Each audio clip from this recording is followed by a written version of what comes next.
Everybody, drop your buffs. Drop your buffs. Everybody, drop your buffs. Drop your buffs. Everybody, drop your buffs. Hello, everyone. Welcome to Drop Your Buffs podcast, where we recap the strategy, social game, and stupidity of each Survivor episode. Today, we are joined by a very special guest. Djon, can you tell everybody who's joining us today? Brendan. Oh, Woo! We have quite the introduction. The very first, very first jury member of the most recent survival challenge. Welcome, Brendan, and thank you for joining us. Thanks for having me. This is I'm super excited. This is gonna be a lot of fun. Good. Okay, so I just want to for all the listeners at home, you've had a very interesting experience as the first jury member. Even though you were the first jury member, you weren't the first person to be sitting at tribal council as a jury member. What happened? Yeah. So, during my time in the game, I got really sick, and it was the classic dilemma of I don't want to seem like the weak link and tell my tribe that I'm throwing up and that I'm sick, because I don't want to get voted out. But at the same time, You are also slowly dying. I'm also slowly dying, and I'm running off all the time. And people are like, what the hell is he doing? I know he can't be peeing that much. So, I get voted out. And yeah, I was just really sick, and I ended up having to go to the hospital. I got rhabdomyolysis, which is basically like skeletal muscle breakdown. And it was like preemptive kidney failure. I had jaundice. My eyes were like all yellow. It was really bad. I have a question. Do you think that this was brought on from your experience out there, or is this something that could have been brought on prior to you actually competing? I think it was brought on to me prior to competing. I don't think I prepared well enough. I worked out a lot, but I did not put on a lot of weight. And I was pretty skinny going into it. And the other thing was I was like the only person in the game that always got the short end of the stick when it came to any reward relating to food. Because you guys know how it worked. We didn't swap tribes, like actual tribes, but for all the food challenges, they would mix and match the team. So you would have to intermingle.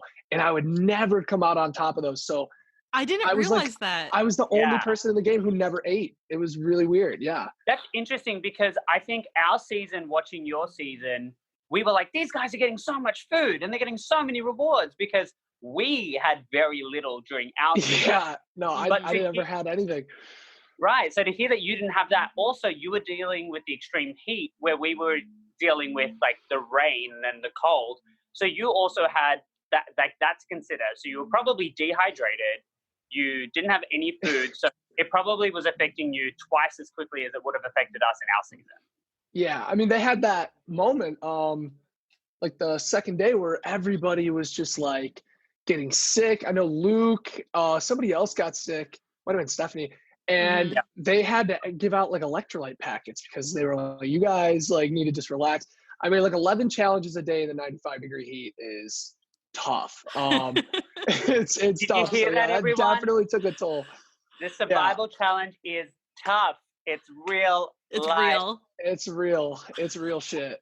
Well, we're glad you got through it and that you were able to here. eventually join the jury. My favorite thing was when Austin got voted out and he became the next jury member. And there's just a picture of Austin holding your photo next to him.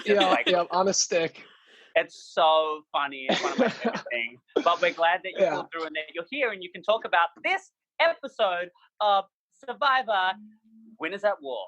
How are you feeling about this season? Are you pumped?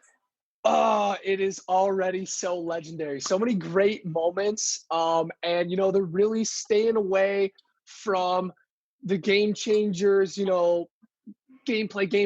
They're throwing the character moments in there, and that's really what the audience wants to see. So I'm loving it so far. I haven't thought about that. Yeah, you're right. Like, game changers left kind of a sour taste in my mouth when it comes to all returning season. And I think you just hit the nail on the head, that it really was, it wasn't super fun. Game changers was weird after everything. And you're right, this is so much more character. Yeah, and I think I mentioned last week that we are getting a lot of those like character moments. We've got Tony with the ladder. We've got more classic. of those episodes. Like, Tony with the shark. But my whole thing was last episode, I was like, that's cute and all, but I want to see the game. So, you know, there is that juxtaposition of like, which one would you prefer to see? However, you do kind of need to spice it up so it's not just one thing the whole time. So it is kind of nice that we've been seeing that. But before we get right into this episode, Brendan, how would you feel about some rapid fire questions? Bum bum. Let's do it. Let's do it. I'm so excited. All right. So well, speaking of rapid fire questions, Brendan is like the master fire blower because he had this super cool, unique way that he would blow on the fire, and he won his Tribe of Fire challenge doing this crazy thing that if you're not watching the video, it's like pinching your fingers together, blowing through. It's great. So you make like a little diamond with your fingers, as you can see right there, and that like propels a jet stream of oxygen, and that's like the best way to stoke your fire. So let's see if that helps you Everybody for at questions. home is thinking it. It's not just a pretty face. There you go. All right, are we ready for rapid fire questions? Bear with me because I wrote these on my phone and I'm currently recording on my phone because technical difficulties. Good times, guys. All right. All right, you ready? Do it. All right, first question. When did you start watching Survivor? Oh man, when I was a little kid, my brother was a huge fan of the show, so I always grew up watching it in the background, but I really got into it when I was like 16. That's when I really started to get a deeper understanding of the game. And how old are you now? I'm 20 now. 20, so 4 years ago. Oh, wow. Basically 4 years ago was when I really I was watching Blood vs. Water, and it was just like, and it just clicked. It clicked, and I was like, man, I really get this. And I turned to my brother watching it with me, and I was like, we got to get on this show, man. I love it. We got to do this thing, man. Well, then carrying on with this question, how much of Survivor have you watched? All of it. You watched all of it? Yeah. So right after that moment, like where it clicked, I was like, well, now I got to go rewatch all the stuff that I'd seen, but with this new perspective on it. I love it. Yeah. So does that make you a fan, a super fan, or a super duper fan? I just consider myself a super fan. A super duper fan are the people who are sending in tapes every day and it's bothering CBS all the time. I'm not like that, but I'm a super fan for sure. Okay, cool. All right. Are you an old school or new school person? Ooh. Season-wise, I'm an old school person. I like the old school seasons. I think 15 through 20s, like the golden era of Survivor. But player-wise, I'm definitely new school. Nice. Okay, are you team Decal or are you team Sele? I'm team Decal. Decal, however you pronounce it. But I'm team Decal. Tyson, the Red Tribe, is one of my favorite players of all time. I'm backing him the whole way. So yeah, Tony, Tyson. You know, I mean, Yule. Who would have seen Yule coming out this strong? So it's amazing to see their tribe. That might be the best tribe of all time. Like, okay, I feel like you're gonna have fun agreeing with Hannah during this podcast. All right, next, and I'll make this the final one. If you were sent to the edge of extinction, oh wait, I've got two more. Okay, first one. If you were sent to the edge of extinction, who would you give your fire token to if you were playing with this current cast?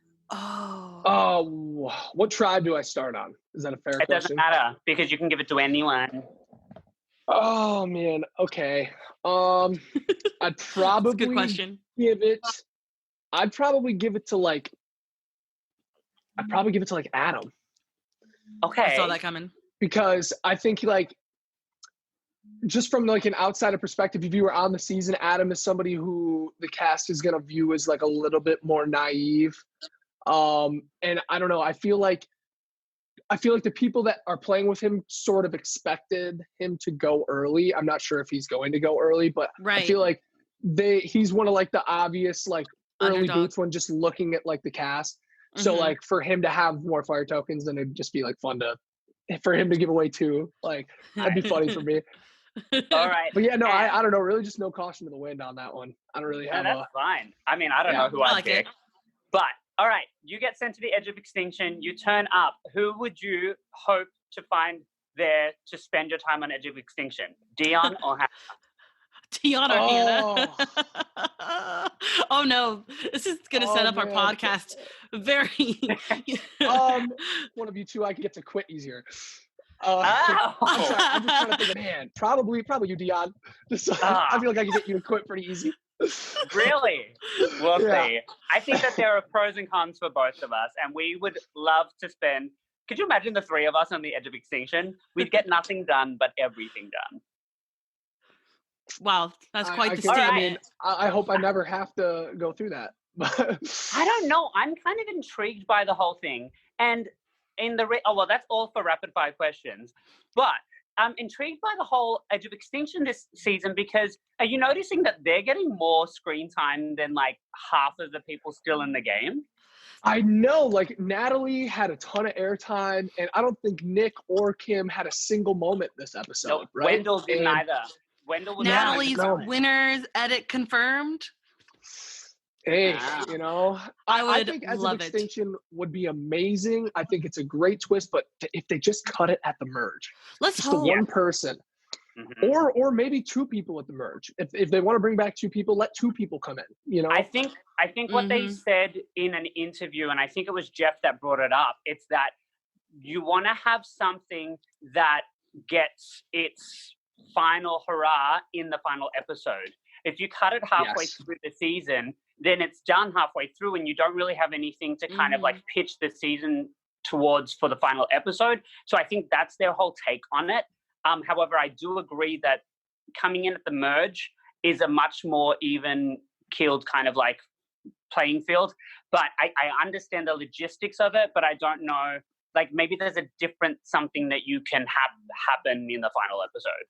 Yeah. I have a friend who has a friend that kind of was in production who a little birdie told him that this season is amazing, months ago after it was done recording. So there is an Edge of Extinction. The season is amazing, and I feel like they wouldn't have called the season amazing if we had another Chris Underwood incident. So I've been totally pretty right. hopeful. But here's the thing. In Chris Underwood's defense, he came in and he did a lot of things that we weren't expecting. He played the hand that he was dealt, like what else can you do?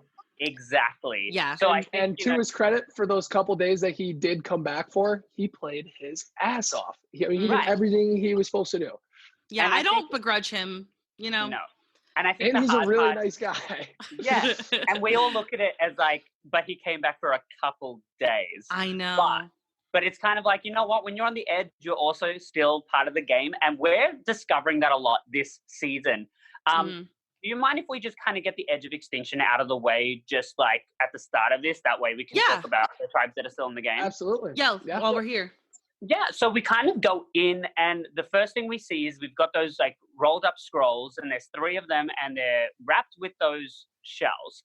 Do you guys, like, just on first perspective, you walk up, they're sitting there, what's your brain thinking? Like, are you thinking anything at this point, or are you just kind of like wanting to read it? Oh, well, I mean, if I was alone, I'd probably read it on my own. But they all walked up together, didn't they? You know what? I thought about that too. I just realized that I thought about that in the moment. I remembered the first Edge of Extinction season when they were reading their clues all together, and then Rick Devens figured out a clue in front of everybody, and he should have figured it out on his own. So I thought about that. I thought like, oh, don't open it in front of people. You don't want to solve it in front of people. So yes. My other like worry with that is what if you get like the token teams thing where it's like 2, each of you have something and one's empty and one's with something, and now you're stuck with whatever and you gotta cover. So shake them all first to figure out if there's something different. Something like that. Right. Well, there's a couple ways that you can look at it. The first thing I noticed is Natalie picked up all 3 and took them back to everyone so that they could all have it. It was very obvious that she could have just picked one up, read it herself, and just disappeared. Oh. But the other, see, that's the thing. It's like, why are they like, here you go, like, why? Because it's girl power on the island. I also think it's just the human element. You're starving. You're with each other 24/7. You're fishing for each other. Separation. Right. And like we did see Amber mention how they're all working together the whole time, but as soon as this happens, she went off by herself. I loved that.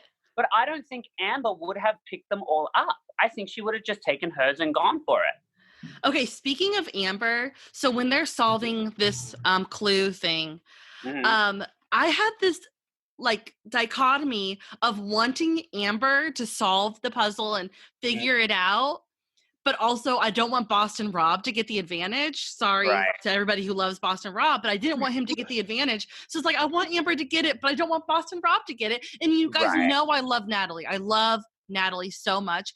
But just like while I'm watching it, I'm like, oh, Amber, I would love for you to solve this. Yeah. I mean, I think that I've got a soft spot for both Amber and Danny just because they're those old school players and you just kind of like want to see them do well in a new school setting. And like we had that little cute moment of, you know, Danny went and caught a fish and it's very evident that they're wanting to give these women a really like strong, empowered edit. I mean, last time we saw The Edge of Extinction, all we saw was Reem covered in a blanket sitting in a corner complaining about everything. And it was amazing. And we loved every second of it.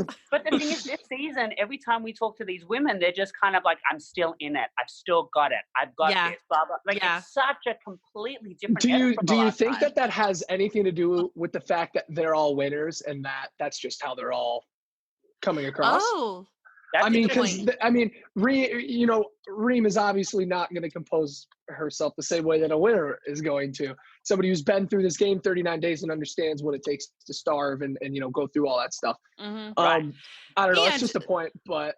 And they knew what they were coming to the edge, whereas Reem just showed up and had no idea what was going on. And not only that, but production has really been pushing this whole winners at war edit. So like, I think they do want to give everybody kind of like that, like powerful winner edit, because you don't want to put people out there that come across as weak, incapable, because you want the best of the best out there. Like you really need to show each of these people in their best light.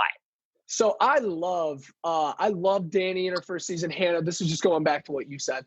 I loved Danny in her first season. She played an amazing game. But man, is she really just like, she's not doing it for me this season. She's really slacking, and she doesn't seem there. She just doesn't seem like she's in the game. She doesn't seem like she's paying attention to the social dynamic as it's happening. It was totally not what I was expecting. But on the other hand, Amber, somebody who I feel like was dragged to the end and won because of a salt fest, she is now somebody who I feel is totally in the game. Salt and fest? got screwed. Yeah, like all the people are salty, and you know what I'm talking about. Like salt fest. All these people, salt fest. All these people are, I just feel like they were all pissed at Amber because of Rob. They voted her off, and then, but she's in it. She's there. So that's why I think it's easy to root for Amber, especially because we didn't really get to see that last time that she won. Yeah. I think we're actually seeing the best edit of Amber that we've seen in any of her seasons. Yeah. And it's only been 3 episodes. Yeah, but that's what The Edge of Extinction is doing. However, if you get these clues and they're wrapped up in these shells, do you just ignore the shells? I feel like we've never. I didn't even think about it. Really? Because for me, it's just kind of like, and also they walked off without their clue. Oh, I couldn't stand that. Like, why are they going up that hill without holding the two? I would have had everything with me. Like, all right, picking up these crates. I'm bringing the crates with me with the numbers on them just in case. Just kidding. I wouldn't do that. But you take the clue with you. Well, they seem like for me, like, I don't know if it's just the way that my brain like works, but like it seemed like a rookie move to not, first of all, not take the clue. And second of all, just like take this big row of shells off and just leave it there. Like it seems a little too, why would they give you a string of shells? Like it's either an like piece of an idol, like it's something, so it's kind of like our friend Evan said in our group chat. He said, Natalie's obviously played an escape room before. Like that's such an escape room thing. Like count the amount of these and the number is somewhere. There was a Reddit comment that said Natalie is just playing her own mini game of The Amazing Race out there. Like, well, that's the thing. Like I brought it up in like the last episode or something that both Natalie and Amber have played 2 seasons of The Amazing Race. Yeah. And they were 2 people to end up on the edge of extinction together from the beginning. So it doesn't surprise me that they'll have that mentality of just go, don't worry about these guys, we've got to do our own thing, which is very much an Amazing Race mentality, but not necessarily a Survivor mentality, because you're part of a tribe. You have to work in unison. So I don't know. Maybe... I feel like the Edge is just a completely different dynamic, though. And something I'm surprised that I haven't seen yet is, why is nobody trying to get somebody else to quit? Because that's what I originally took the Edge of Extinction for. I thought it was going to be like a harsher version of Survivor, where you're trying to get people to raise that flag. Yeah. I just don't know that you can get back in the game, and would people honor that for a win? I would. I'd be like, dang, you got them to quit, and then you wouldn't. Okay, so here's how would you get people to quit? What would you be doing, Brendan? Oh man, that's so tough. I feel like that's all situational. Like, you got to know the person. You got to know what they have at home. Mm-hmm. You would be using. So it's not like you were sabotaging someone in the middle of the night, throwing sand on them or. Oh, what? No, I'm not gonna be like a dick, but you're just gonna talk about their children at home and try to guilt them. Yeah, well, I'm not. I mean, I'm not gonna do I'm not gonna be like a fourth grader, throw stuff at him and kick them. But I will definitely try and coerce them to get off my island. Would you be trying to be obvious about that you're coercing them? Or are you trying to really subtly? I mean, at first it would have to be subtle, but then if it doesn't start to work, then what do you have to lose? Because only one of us is getting back in anyway. So if it's you, then I'm gone, and if it's me, then whatever. And if it's neither of us, then I have another take on it. So if everybody stays and you do manage to get back into the game, we know that the jury is now made up of every single person left in the game. So you can do the other thing where you try to appeal to everybody and then hope that they vote for you to win at the end, which is possibly what happened with Chris. So rather than getting people to quit, use them for votes to help you win. That's a good point. That is, in essence, the dilemma of Survivor, isn't it? Right. Yeah. Because I feel like if you're gonna try and get people to quit, and you sit there, you just have to own it, and just at the end be like, I was doing that strictly so I could get back in. There's no hiding from that sort of thing. But you are right. I mean, the human connection is 100% the most important part of Survivor. Well, because the thing is, you get 7 people to quit, you lose 7 potential votes. You're right. But then that jury's smaller, and the people in the game respect it. Will they though? I think they will if you pitch it right. That's the dilemma. I mean, we'll never have the right Maybe we'll see on season 45, right, Dion? Yeah, right. We'll see. We're head to head. This segues kind of perfectly into where we open up on Sele. Yeah. But before I talk about Sele, I got to talk about that ominous, intense introduction to the episode. You better get ready. They're coming for you. Do I have the words right? Well, they said something about keep your eyes open. Oh, keep your eyes open. They're coming for you. And then it's Boston Rob, and he's poking at him with his eyes open on his nose. Yeah, and what a great foreshadowing for the whole episode, right? That's exactly what I thought. But I didn't think it in the moment. I did not think about the foreshadowing. I had no idea. But at the end, I was like, "Dang, they got us." Yeah. I think somebody mentioned this is the first time that we've seen an episode open with music that has vocals in words. Dialogue, rather than a tribal chant or something like that. It's actually a song, and I didn't even notice that. Wow. Yeah, It's almost narrative. Now that we're sitting here, kind of picking it apart. I mean, it was the shortest thing, but it was the most kind of it kind of lured me in very quickly. It did. And it kind of set the tone for the episode. The music this whole episode was amazing. And as we kind of talk about stuff, I might just jump in and be like, and the music during this part was great. So the segue that I was talking about, you guys were talking about who you keep in for your jury, who you want to vote for you, and should you get rid of those people? Well, we get Adam talking on Sele about how he wants to target the big dogs and it's time to get rid of them. And here's the age-old Survivor question of, do you get rid of the big threats first or do you keep them around as long as you can? Blah, blah, blah. What do you guys think about that? About Adam targeting Boston Rob and Parv? I am loving this tribe dynamic for the simple reason that I can't figure out whether it's better to get rid of the person on top or bottom. And somehow it's the person in the middle. Exactly. Like, because Adam, is really only out for the old schoolers at this point, but he doesn't have the trust of the new schoolers. So he's playing way too hard, way too fast. But at the same time, Boston Rob is basically a designated meat shield. There's no reason to get rid of him right now. He keeps messing up. He keeps being super aggressive in his gameplay, and at the same time, he's never the target. It's unreal. I don't know. I have two questions out of what you just said. The first question being, did Adam come into this episode not having the trust of his alliance, or was that something that happened during the episode? Because we've seen that him and Denise are like thick as thieves, and she eventually voted differently from him. But I honestly think coming into this episode, he had the trust of her. I think he was skeptical of Ben, but Ben liked Adam. So I don't necessarily know that he didn't have the trust. I think he lost the trust this episode. So I think from a meta, like, yes, he did lose the trust, but if you remember back to the beginning, there was that whole scenario of Adam and Denise are running off. So he, in that core, outside of the old schoolers, he's definitely more towards the bottom of that alliance.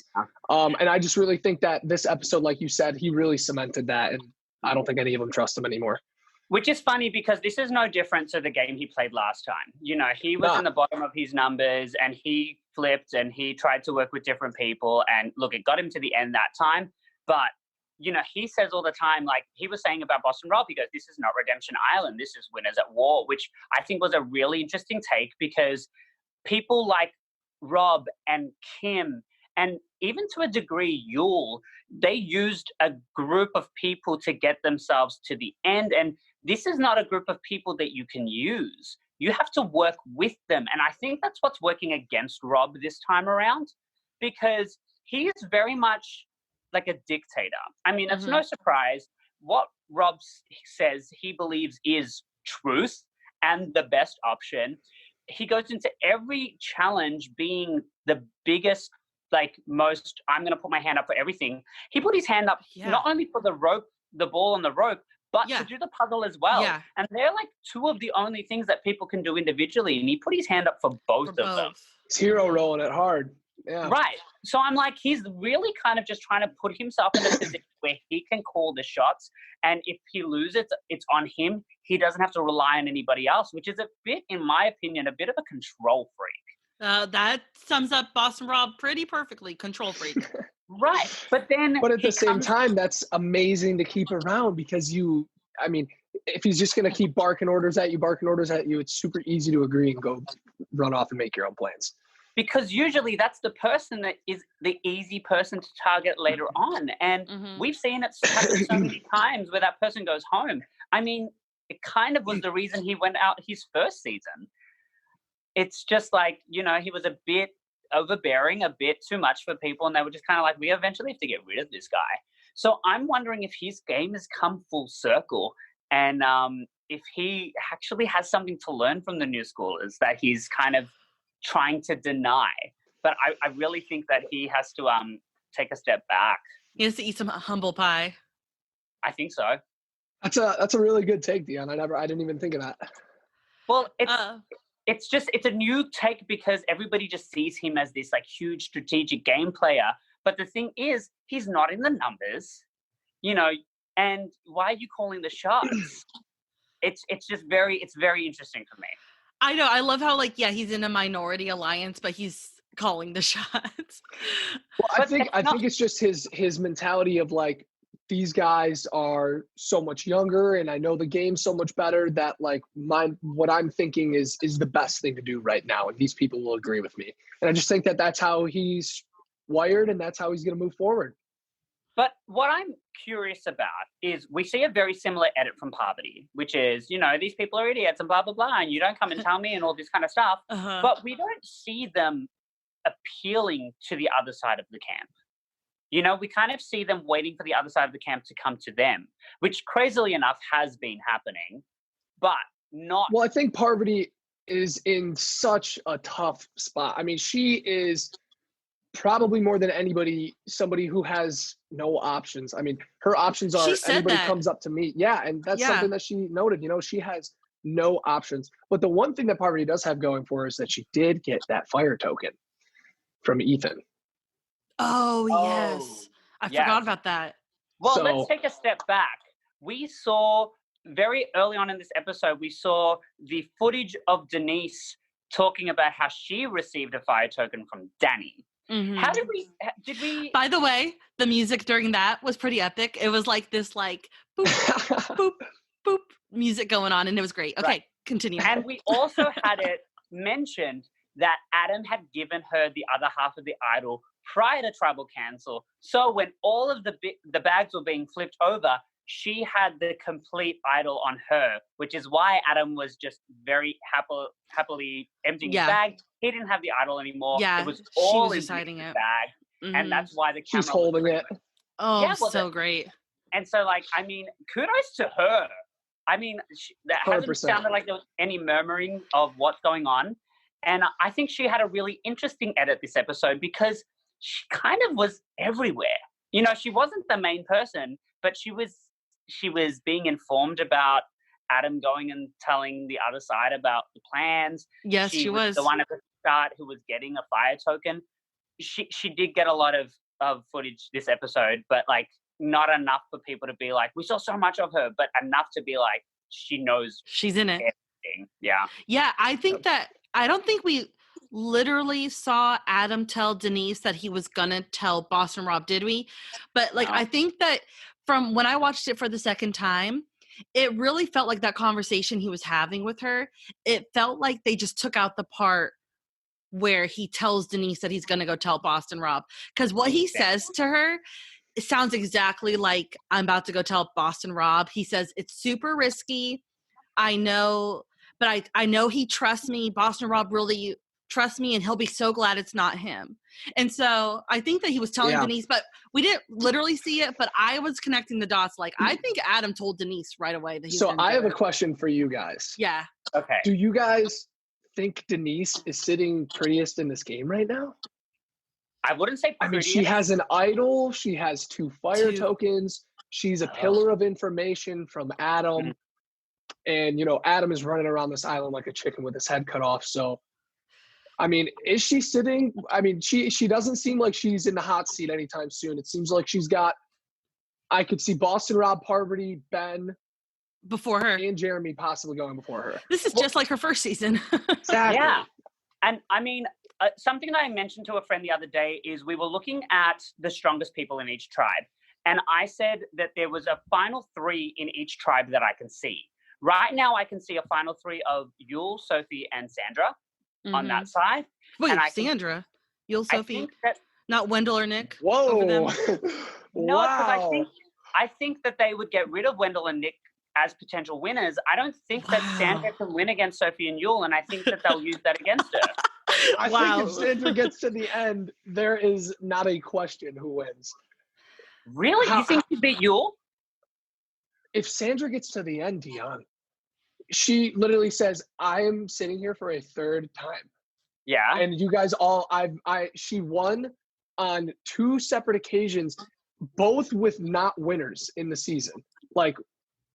Heroes versus villains, I guess, but it wasn't all winners. It was with new players too, or, not winners too. I just don't think it's enough to win now. Oh my gosh. If you're sitting next to one of the best game players in this season, why would they give you? He was the best player. He was charming. He was strategic. He did everything. But you know what, Sandra? You're here for a 3rd time. That doesn't. I just think Sandra gets to the end. She knows how to work a jury. She's done it twice. I just think she's got a lot of competition this time around. Oh man, I that'd be interesting. That's a hot take. But I don't. And Hannah, it depends what do you on think? how the jury views Sandra at the end. There might be people who like totally disrespect her at the end of it all. I mean, it's the I same don't know. thing. She's got a lot of friends in this game. I Got know. a lot of friends And- that would be and- like amazed if she actually made it. Yeah, if she actually did it, I can see it. I just see her getting to the end and not winning. I feel like it's her time to. Wow. She's gotten to the end and won. Could you She's gotten imagine? voted out, and she's gotten to the end and won like a second time. This is the time that she gets to the end and doesn't win. So now, okay, so say Sandra does get to the end and she doesn't win, and now there's two-time winners. hmm Is Sandra like dethroned because she lost to the other two-time winner, or like I think how so. does that work? She also is Yeah. $1 million Well, I think poorer. Dion's got a vendetta against Sandra. Sandra's one of my favorite players of the game. I Man. just think that I just think it's a different season, and I don't think that that's enough for the winners because they're all sitting there going, "Yeah, but if I got to the end with her, I'd want to be able to win against her." Mm-hmm. I am loving Sandra's change of pace this season. I was Yeah. watching a little bit of Pearl Islands with my brother the other day, and man, just seeing like her being this just regular person cast to be on this television show. It's a game show, it's all prim and roses. And then now she is playing this character, and she is, like full throttle. And she mentioned in the episode, she said, "I'm really trying to switch gears this season because I'm retiring afterwards." So I'm loving the change of pace from Sandra so far. Interesting. Well, okay, so that was my take on the strongest people in that tribe. Obviously, we have very different opinions. I on love it. how that would play out. But when I was Only time will tell. when I was looking at the strongest people on the Saleh tribe, my three were Jeremy, Michelle. And Denise. Yeah. So, Totally. Those three. and so I like it. I like it, but I want those big game players, and I want Boston Rob. I want Parvati. I want those people to stay in. It's entertaining. But do you not think that Jeremy, Michelle, and Denise are three of the biggest game players on their tribe? No, I think they are, and I love the fact that Michelle and Jeremy, sort of said, we're not going to let either of you guys be right. We're going to make the decision. And I think that's huge. I think that speaks volumes for them as a tribe. But really, everything, I think, once we get to a swap, I'm not sure when, but if we get to a swap, I think it's really just going to shake this entire thing up, and then I don't know. I love how. I don't know what's. I love how, it used to be when they swap, but since you just went through the most traumatic survival challenge season where there was no swap, like now you are like trained to say when they swap or if they swap, like you can't not say it anymore. In my season, every single day was like trying to ride the middle as hard as I could. Because I was just like, okay, I only have to do this until we get to the swap. And then whoever I'm with, I'm good. I only have to do this until I get to the swap. And then, oh my God, we never swapped. And I'm sitting there at that fire making challenge at 5 thinking, if I lose, I am going to be hated by half my tribe. Like right after this, if we don't win right now, it's over. Like for half my tribe, they're going to hate me. So you said that you love Tyson, and Tyson's like strategy when it comes to Survivor, or Tyson's theory is that you always play on the for what you're doing in the moment, the tribe you're on right now, what that situation is, and to really not plan super far for this tribe before that swap. tribe. Yeah, you just you got to survive this day, and you figure it out. So okay, but did that bite him in the butt this episode? Because we did see him go up to Sophie and Yul and say, "I think we need to go for Sandra." And then we see a scene of Yul going up to Sandra, and what I picked up on is he pronounced it Sandra. Sandra. He played a full season of Cook Islands with. Sandra placed 4th. And, so he called her. and she was in the epic fire challenge between her and Becky, where it went from Flint to waterproof matches to we're going to start the fire for you, whoever controls it the quickest. And I think that was just he a called her moment in Sandra, time didn't he? that we need to remember, because we have to remember that in that season, Ozzy and Yul got to the final and it was the two women making fire. Like, I don't see how that could ever happen again. We would never see those two men make it through. Like, one of them would be making fire to make sure that somebody else goes home. You know, it's such a different game now, where in that game, he managed it's so strange for that season. It's particular because that was the first time where they had a Final Three. So it was just the first Final Three really, you know, threw that off, I think, a lot. With the, I mean, I don't think anybody, Ozzy, I think, had that locked if there was no Final Three, you know? But yeah, I mean, that fire making challenge with the two women, I don't think we'll ever see that again, especially with the top two. Now, I can't remember specifically. I believe it would have been Ozzy that won the Final Four challenge that got them down to Final Three. So was it Ozzy? Because they forced a tie. You voted with Becky and Ozzy voted with Sandra? Was it something like that? Okay, because I was trying to figure out what circumstances. But then why would you will have the idol? Oh, so neither of them could have been. You will have the God idol. Okay. The God. Remind me about the God idol. That's so the God idol was you could play it after the votes were read. It's the Tyler Perry idol. Okay. Tyler. God, Tyler Perry. Why is it called Tyler Perry? Yeah, what? Because he came up with it. Tyler Perry brought it back. So weird. Well, that's the only time that we can see it being played at Final Four. They don't let that happen anymore. Nope. Except for when Tony bluffed it and everybody bought it. Yeah. Wow, and they're both on the same tribe. Going back to what you were saying about Tyson, I think like Tyson usually is somebody who does not play from the bottom. So I think he's having like a really tough time this season. He's really going back to like basic A1 scrambling, you know, like who's the biggest obvious person. And you know, that's not really something that you're gonna you're not going to get a lot of that out of these winners, you know? When, what do you guys think when you're on the bottom?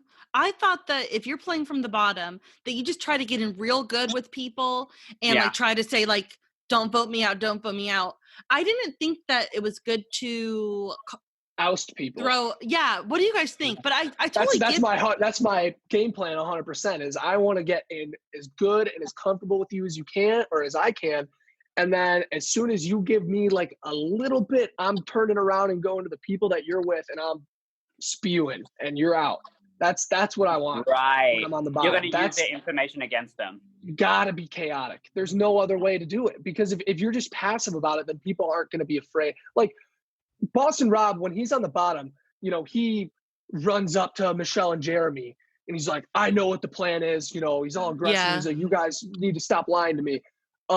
They're afraid to vote him out because that's so chaotic. It's so erratic. You don't want to mess with somebody like that. Well, on that moment when he did go up to Michelle and Jeremy, I thought it was very telling because he came up to them with this chaos. And Michelle was just so, oh, yeah, we're just running through the scenarios of Adam or Janice. And he's like, that's not happening. And she goes, yeah, well, we were just talking. And he's like, that's not happening. And she goes, well, what's happening? He says, never mind that. We know that's fake. Right. But then she didn't. Goes, never mind that. We know that's fake. And then Jeremy winks at him. Right. But she didn't get spooked. And she just looked at him and said, well, then what's happening? Yeah. And I honestly think that she's tolerating him. Like, she's not scared at all. These people are tolerating Boston Rob. And I think he thinks that he's more intimidating than he actually is. And it's that's a good take. I didn't even think of it like that. If that was me, I'd be sitting there and I might have quite literally said, "Whoa, chill, bro, relax." Like, but it's nothing new. You know, Rob said it himself. Have you guys not watched the show? Like, he was referring to Adam. He's like, this kid's watched every episode. He knows that's not how I play. Well, apparently Michelle and Jeremy do know how he plays, and that's why they were just sitting there like, cool. Yeah. Okay, so he knows. What do we do? Like, it was just kind of more. It was more information for them, really. It might have actually bitten Boston Rob in the butt. More than it actually helped him. But what else was Boston Rob supposed to do? I mean, those are the people that are in the middle of that tribe, and he's on the bottom per se in that scenario. So I mean, I think he has to go to somebody and say, look, if you're not going to vote for me or for, you know, Parvati, you should vote for this person. I think that's just like the normal Survivor reaction. However, I do think he reacted rather than responded, which is right. But my whole thing is Boston Rob and Ethan were on the bottom. Both of them were pitched Parvati. Ethan goes home, lessening Boston Rob. Should they have just voted for Parvati? For my sake, for my entertainment, I hope not. But my heart says no to Ethan. No, don't take out Ethan. I know. But this is the thing. That's the thing. I'm sitting here going, these are the players that are kind of like expecting other people to go against their own people and not willing to do it themselves. Like, we've watched some of these winners take out their closest ally to get to the end. Boston Rob has not done that. Ethan has not done that. These are loyal players who at the moment old school. Are shooting themselves in the foot because they're trying unwavering to style of Survivor, and they're protecting Parvati, who at the end watches Ethan go out and goes, "Sorry, Ethan."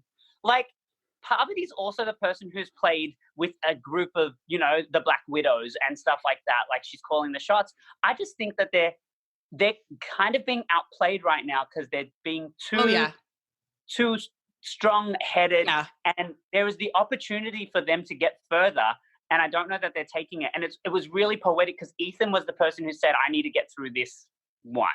Yeah, and for he was the him to one. get through that one, the option was to vote out Parvati, in my opinion. And he didn't want to do that. So he went home. Oh, well, he went to the edge of extinction.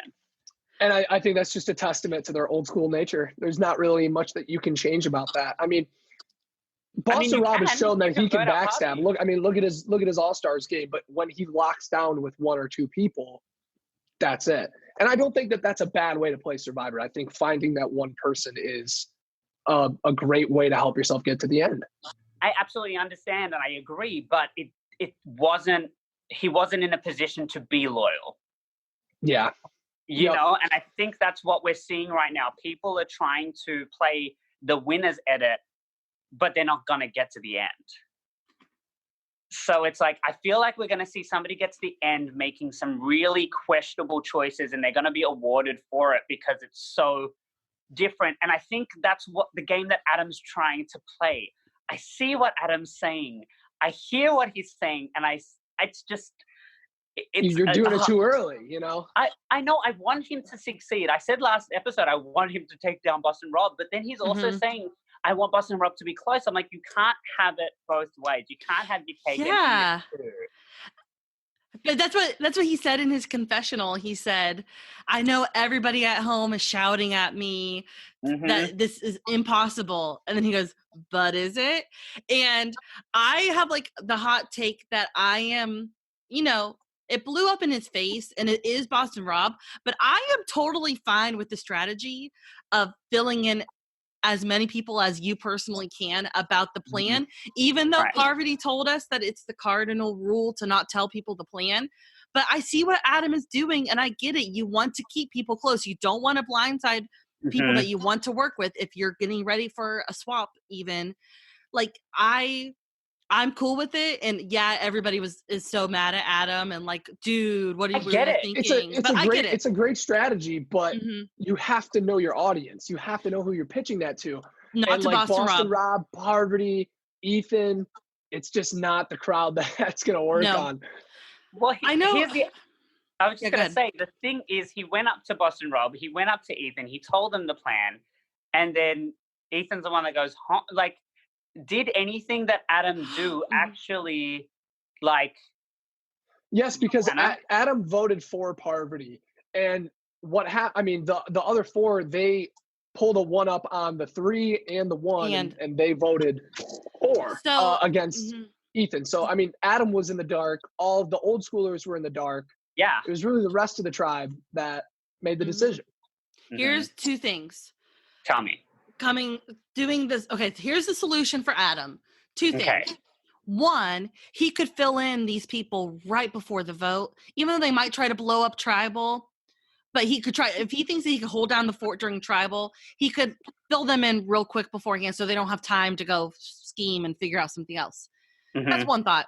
Second thought, if you think about when Adam was talking to Ethan and when Adam was talking to Boston Rob, it was Adam in the power position telling them what should happen or what was going to happen, Whereas instead, as another survivor strategy that we hear is good, is that you are trying to help make the other person think it's their idea and that it was their choice. And especially when it comes to Ethan and especially Boston Rob, you need them to feel like they have the power and that they're making the decision.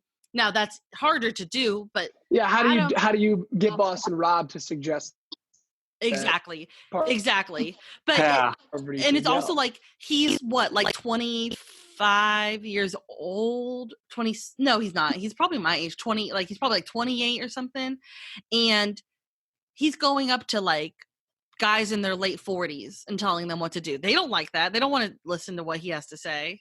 I mean, that's fair, because you can say that Adam's taking the same approach as these guys, and these other guys have been able to get it to work. And we saw everybody vote differently from Adam. Like every single person wasn't working with Adam this episode.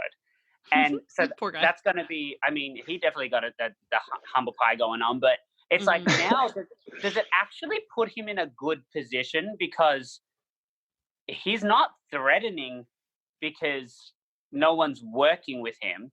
Like, is he now? That's what happened to him in Millennials versus Gen X. This is exactly what happened to him. I think at the merge, he became such an isolation that he just became a non-threat. And then by the end, he had this great comeback story. It happened to him at the beginning of the Millennials tribe. He was on the outs with Zeke and Hannah, or just Zeke were on the outs at the beginning of Millennials. And then at the merge, he was scrambling so hard at the merge so that he could be on the majority side of numbers that he actually like pissed people off because he was scrambling so much and everybody was upset with him. And he was the alternative between whoever was the merge boot, I'm pretty sure. Yeah. And that's the thing. I just think that he's playing the game he knows, and he's playing with a different group of people, but I don't see him being the next person voted out of that tribe. No, neither do I. I think Adam will recover, and I think that Adam will go far, but I just think he's playing right now a little too hard, too fast. Oh yeah. Do you think that he regains the trust of Denise, or do you think he uses the information of the idol to stir up some trouble? I think he tries to regain trust with Denise, and then if he can't, well, no, I don't think Denise would let that happen. I think Denise would keep a facade of trust with him in the scenario that he comes up and is like, hey, like, I know you didn't vote with me, like, I want to rekindle this trust. She, even if she still doesn't trust him, she could very easily lead him along just to keep that idol secret a secret. But does he come up to her like, hey, or does she go up to him like, hey? Because really, he's coming up to her. He's coming up to her. Because he needs her? Yeah, he's going to be scrambling when he gets back. Who else does he have? Who else does he have? No, I mean, that's fair, but I also think that she's in a position where she needs to keep him on her good side. Yeah. Yeah, and I mean, they need each other from where they're at. They really do. And this is super random, but speaking of Denise and Adam, I caught on my second watch that at the very beginning of the episode, Denise calls Adam Almond Man. Like, I think that they were going to go hunt some almonds, and I didn't notice it, but I noticed it on the second time because I had captions on. But she says, "Come on, Almond Man," and I was like, "What is going on?" I didn't even notice that. Unless my captions got it wrong, but Adam is now Almond Man. Well, the thing that I didn't pick up on the first episode that I picked up on the second watch was that Sandra said that she was going to be retiring after this episode, which you said, Brendan. Do we, one, believe her? And two, if she is retiring, do we think she's playing the game that we want to see her play her last time in the game? I think she's going to play a more refined version of Game Changers, and I think she's got a little more room to hide. And we saw what she could do in Game Changers, so I'm really excited to see how she gets into it once they start getting into Tribal. Because, I mean, that first Tribal, she was not the target at all. And she's a pretty obvious, person to go. I mean, she doesn't really help in challenges. I mean, she did catch the shark, so I guess she is better around camp than she used to be. But she is an obvious threat. So, I mean, it's kind of it's just, man, it's like magic watching her just slide through these tribals. You know, she's so slippery. It's unreal. But yeah, I do think that she'll be done after this season. I don't think she's got any more in her. Well, speaking, older, man. Yeah, but and so we talked. You mentioned game changes. You talked about the fishing, and you mentioned slippery, and they all make me think of Tony, and how many amazing moments. That's so funny. Because he had the amazing moment of picking up the shark, and everybody being like, like he really is like, and somebody mentioned it like last time, like he really is a huge part of that tribal dynamic. I think they were referring to Sandra. It was Yul. Yul said that Sandra's really good for camaraderie. I think that Tony's coming out as this really good like camaraderie person as well. Absolutely. I mean, I thought it was hilarious that he was the person climbing up the ladder in the challenge. Like, I know, I saw that too. I know. I was like, he was just like, boop, boop, boop. I'm like, they did this like a week ago, guys. They practiced. Can we just go back to the fact that when he broke the first rung, the first thing he says is, "Can one of you give me a boost?" Yeah. And that's just unreal. Tony. Like he picks up the shark, and they're like, he's afraid of sharks, but he still picked up the shark. But my favorite moment this episode, and it's potentially my drop your buffs moment, has to be Sarah receives something from Edge of Extinction. She finds out that it's a clue that she has to go into the other tribe. She takes on, we're all like, yes, Sarah, we want to see somebody do it. And she calls in backup in the form of Tony. But the first time we realized it happens, like, cut to him with the stick. It was so great. Amazing. But covert mission. And the two of them just enjoying the moment, I think, was the most fulfilling thing for me. How amazing is it that they have played every one of their seasons together? That's so poetic in a way. And now they're on all winners. Like, what a cool 6 years that they've had. You know? Yeah. And just, we got to see their dynamic, like even just from her spitting into the dust and it going up, and they just so great themselves laughing. It was also just, how crazy is it that lined up on Ash Wednesday? I know. Huh? So like, we've got religious producers. I know, that happened months ago, but that was a cool little Easter egg. I liked it. Yeah, we love Easter eggs on Drop Your Buffs podcast, so that was a good one. And but like literally just watching the two of them and then seeing her go in, and like I was a bit skeptical about this the last time we saw it happen in a Survivor season. Obviously, they wanted them to light a torch and then leave camp with a lit torch. This time around, they just had to like they had to just kind of grab something and be like, you know, like discreet. And I think that was the perfect combination. Now, I actually thought about it. I was like, have they seen this episode prior to going out there? Like how much of season 39? But no, because they filmed back to back. They left right after Extinction finale. Right. Okay. So they were filmed back to back. Nobody has seen this happen yet. However, we've got Boston Rob and Sandra who were there and gave the task. So these two people should know that there's a potential that somebody's going to come to their tribe at some time. Wow, that almost seems like unfair in a way. Yeah, that they know the twist. The advantages. Yeah. How awesome is it that this is going back to the Edge? How this is just another great moment of Natalie's. The game knowledge of her to know that Sarah played her steal a vote correctly last time and to give it to her again. What a great, that's just awesome. I love that. She would take the risk. I love that. Mm-hmm. Yeah. Well, you've got that. You've also got the fact that she's a cop. And I think that's a really interesting, because she said herself, it's like I'm going in for, what was it? It wasn't undercover. It was like she's recon? Recon. Yeah. Or covert or something. Yeah. Right. So it's just kind of like, I think that Natalie has been doing an amazing job with picking the right people to give her her tasks to in order to totally these coins. We now know that Natalie has 3 coins and she has the ability to buy herself an idol if she goes back into the game. Or buy an advantage. Or an advantage, yeah. Right. Which is huge. And don't you get up to 3 of those? Wait, you can choose up to 3? I'm pretty sure you can get up to 3 advantages. I'm not 100%, but I'm pretty sure you can. Wow. So she gets an idol, I was talking about this with my friend. Would you guys I mean, there's a lot more people coming. There's a lot more opportunities to get tokens. You guys buying a pizza? Like, what's up with that? I mean, I don't have it in me. I couldn't. My love of the game would not let me buy. But like, I'd be starving at the same time. Starving. Like, yeah. I will say this. Maybe you pay it forward, get the advantage first, and then hope you get the pizza later. But like, I want a pizza. Well, here's the thing. I watch. Sari takes videos on her Instagram every episode. So really, I gotta follow her. Yeah, she might be doing them like during ad breaks or at the end of the episode. But she said, she goes, production. She goes, I see you with your fire tokens because I know why I couldn't be on this season. She goes, because I'd be out there buying the pizza, buying this. She goes, I'd just be lounging. She goes, screw all these rewards. She goes, I'd want pizza. I'm hungry.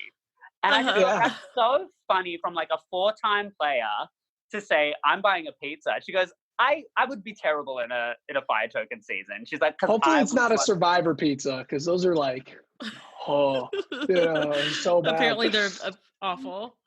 Oh man, you know what Joe Anglem said though?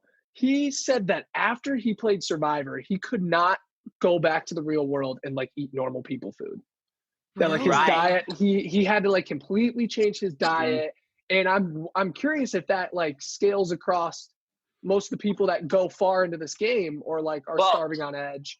Yeah, it's said from a lot of people that they it takes months for them to start processing food the same way that they did before. I'm sure. If they ever do. And I think that really plays into why Ben looks so frail this season. Yeah, he does. I don't think he gained the weight back, did he?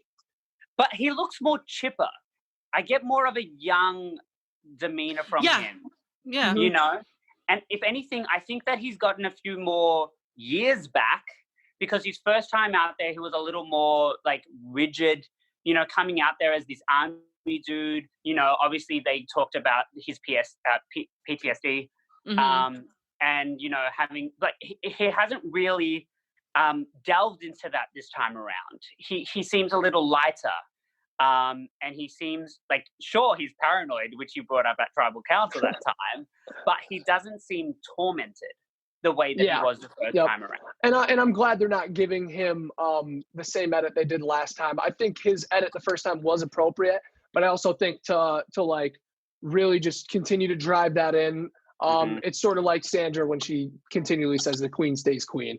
It just gets a little stale after a while. So I'm glad that they're switching it up and they're giving him another edit. And it's also, just to note, it's awesome to see all of the people that have won once and have not played again. It's awesome to see how their edits are changing this time around.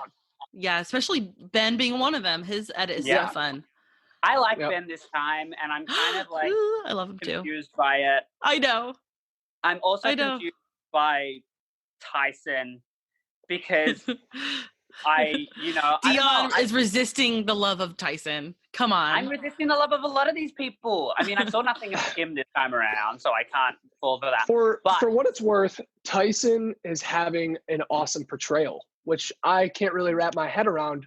His edit seems to be doing fine. I mean, the underdog edit, yeah, he seems like he's getting a really good edit so far. I mean, that opening confessional, that's the most genuine Tyson I've ever seen.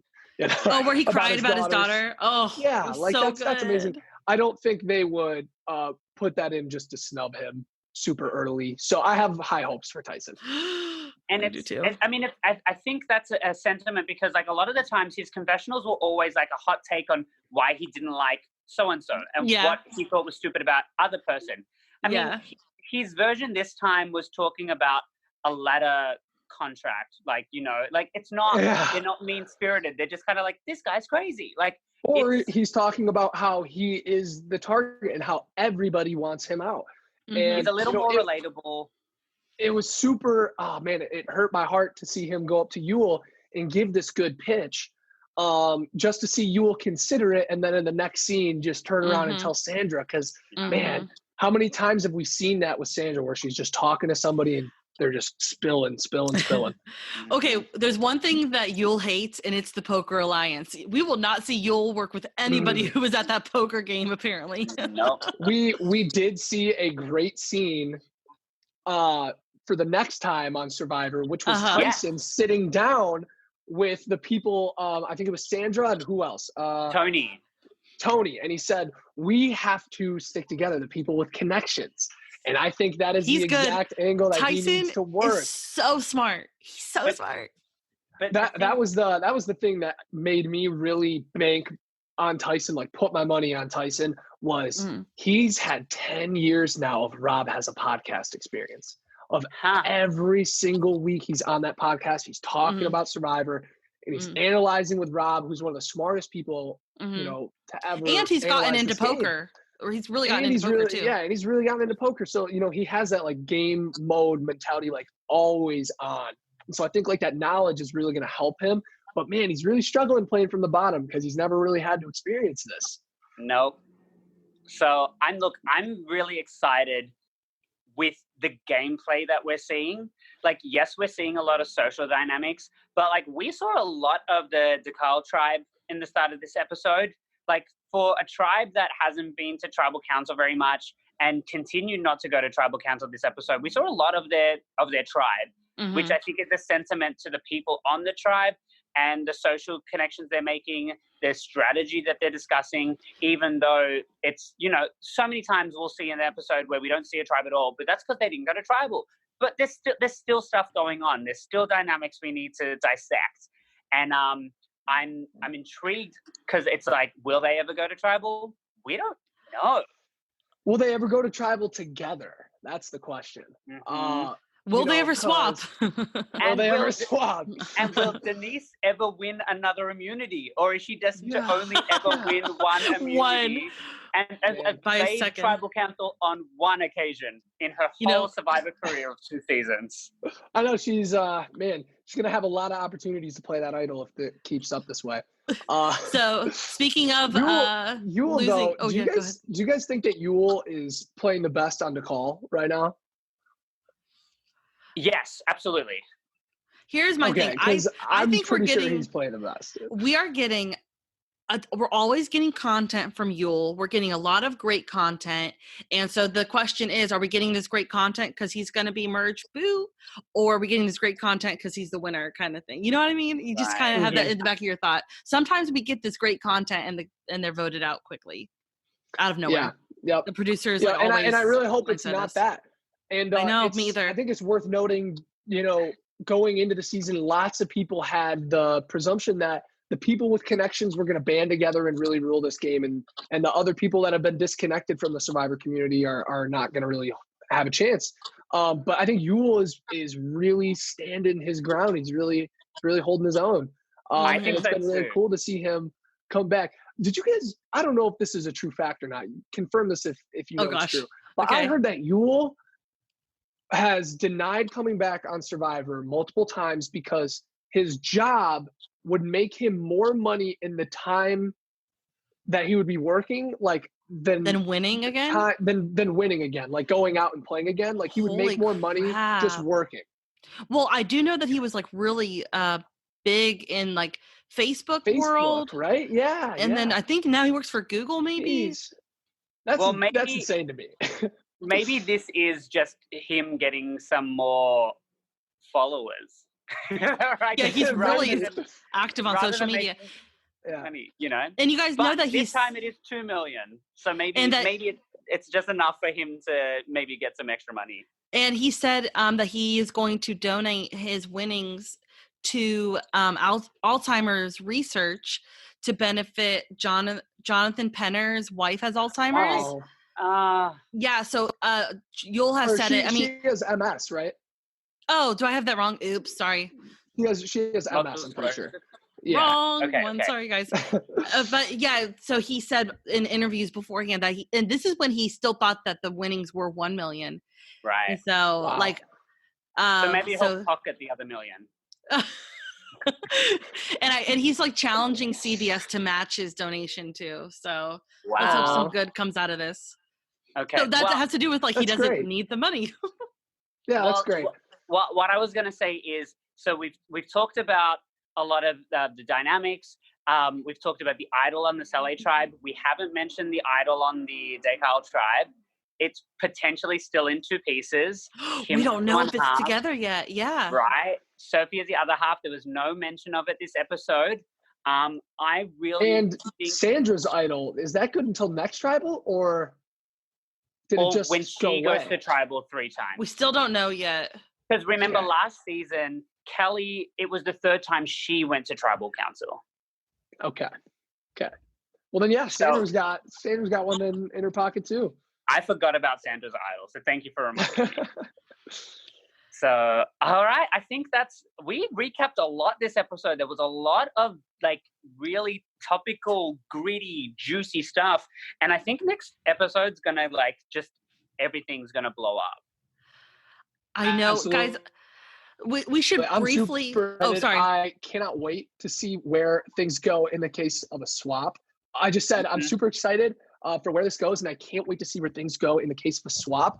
Because I mean, there's such a built-in cemented dynamic on each tribe right now that it's just going to shake everything up, and I really have no idea who's going to be able to navigate those waters. Before we end, I do want to give you my drop your buff moment. Yeah, I gotta share mine too. Might be the same drop one. your buff moment is it's a combination. It's one scene, but it starts with Boston Rob when they get back from the challenge. Okay. It starts off by saying it's a standoff, and everybody's looking at each other, and I just got chills running down my body. The music. And I know that feeling. I know that feeling 100%. Really? Where you're all sitting there, and you're standing there together as a tribe after a challenge, and you're thinking, "Oh my God, one of us is gone in no time," and that moved directly into what I mentioned earlier, which would be the highlight of the episode for me.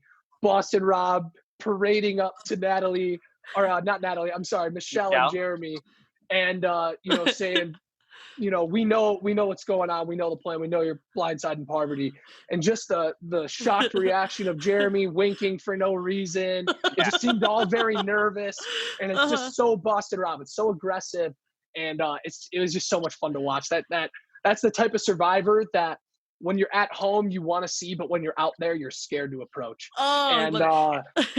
It's awesome to watch. That's my drop your buff moment though. It was great. It was a great scene. We've never seen anything like it. And the thing that was mentioned was they were just all running through their game. They were all thinking. Just sitting there thinking about what would be best for them. So satisfying. That face from Jeremy during that scene with Boston Rob has kind of haunted me. That face was kind of creepy. So anyways, but my drop your buff moment for me, it would not be right if we didn't end this episode by just giving a tribute to Ethan. When the 4 votes for Ethan, no, 3. Was it 3? 3. It was 3 and 3. 3 votes. No, yeah, so it was 1 on Parvati. It was 3 on Adam. It was 4 on Ethan. 4 at the end, but it was the. I forgot about Ben's vote. Yeah, so it was the 3 on Adam, right, and then it was the 3 on, or then it was the 1 on Parv, and then it was the 4 at the very end. My jaw was on the floor. I was heartbroken. But my real drop your buff moment was when I remembered that Ethan had Edge of Extinction, and I was ecstatic. And I've never really been ecstatic about Edge of Extinction until I knew Ethan was going to be there, because everybody, the whole world loves Ethan, and we did not want to see him go. And I am so terrified about what's going to happen next week on Edge of Extinction. We saw clips of every girl crying. We saw Danny holding her head, Amber crying in the shelter, Natalie crying in the water, and we get this brief glimpse of Ethan looking like he's about to pass out, and someone saying, to be fair, I think they were all shots of all 4 of them looking like they were about to pass out. I think that was what the edit was. So I don't think they were crying about him. I think all of them had a potential of Amber's. Who is it? Yeah. Yes, I think that's what it was. So I don't want to spook you into thinking it was. You never know though. Those next time on Survivor are always deceiving. Maybe they were. Remember Edge last time when they all got a letter that they had written to themselves, and they all had to read the letters they had written to themselves? Like, what if it's just them reading their own letters to themselves and they're all crying? Just kidding. It won't be that. But if it was, it'd be hysterical. So I can see it being like a compilation of like all of their like tired moments where like they're exhausted and burnt out. They're just piling them all together. Like I can see that, but let's hope, something doesn't happen that's like ground shattering. Let's hope. Let's hope our sweet Ethan is safe and well. All right. Well, I have thoughts on the progression of this season. We've had 4 people voted out. Is it time for a tribe swap? And keep them going a little longer. Are we going to see people return to the game after 6 people have been eliminated or after 8 people have been eliminated? Because there are 2 extra people playing this season than there were the first time we played Edge of Extinction, which means there'll be 12 people left in the game if 8 people get voted out, and 1 person coming back into the game will make a merge jury at 13. Or are they going to make this the biggest jury because it's Edge of Extinction? So I think they're going to make it the biggest jury. Wow. I think they're gonna go to the same point that they did last year. Well, because think about this. 17-person jury. Spoiler alert, if you're not caught up with like pre-game stuff that doesn't really affect the game, but everybody gets their family visit this season. So I don't know how that works. But really? I didn't know that. I know that everybody gets a family visit. So wow. I think they're keeping everybody around, whether it's like jury, I think everybody will be there. I don't hate it. I don't hate it. Yeah, I don't hate it either. It makes me think that nobody quits the Edge and that they all stay so that people just go and visit them at the Edge. It could just be everybody in the game at the time of the family visit. That's probably what they meant. But I also don't see any winners quitting. I don't see any of these people raising the flag. And I think the interesting thing on the family visit this time around was because both like Boston Rob and Amber are out there, they convinced them to like allow more family to come out, which means that like they can have all 4 of their girls. So you heard about the Tyson story. No. What's the Tyson story? You didn't hear about Tyson's all right. So basically Tyson went through all this trouble with CBS, all this paperwork to get his daughter on the family visit. If he made it to the family visit, he wanted to bring his young daughters out. So he went through all of this paperwork, all this stuff, and they told him like it's really like cool that you've gone through the process of allowing these younger children to now come out on the show, but now it's open to everybody. And he was like, well, no, like he was all pissed off. He was like, I don't want that to happen. He's like, what if I don't make it and then I see somebody else's daughter out there because of all the work I put in? So he was all mad. It's the EW Canada, or what is it? Like the videos? Stuff. Yeah, like all those pregame videos, like the interviews right before they got in the game. Tyson talks about it. If you go back and watch, that he'll is tell so the story cool. better than I will. But it's funny, yeah. So that's why they can allow like all like these kids now and all stuff, because of Tyson filling out all that paperwork. Thanks, Tyson. Yeah, thanks, Tyson. He's a stay-at-home dad. What else is he doing? Yeah. So, oh man. Just kidding. Yeah. No offense. He lives like 10 minutes from me. So weird. Wow. I've never met him or seen him, but I just live like 10 minutes from where he's from. If he has a watch party, you're gonna have to go. He tweeted about it. He tweeted about a Phoenix watch party and the potential of it, and it was he was making a joke. He's like, I just need somebody's basement to throw it in. We were all joking. Yeah. Love it. But okay. Well, I mean, speaking of Tyson's premiere party somewhere in the future.